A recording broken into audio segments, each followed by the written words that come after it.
si Gilani. Kapatid si Gilani na Royalty, 100 na din niya, 150. Dagdagan mo sugar, Mer. Tama na yun, ako ng sugar. Puro na matamis yun eh.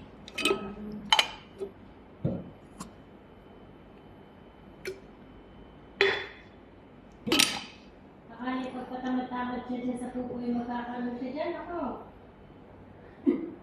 Thank you for watching. I love you all. I love you all. Babalik daw siya ng agency. Wala lang daw.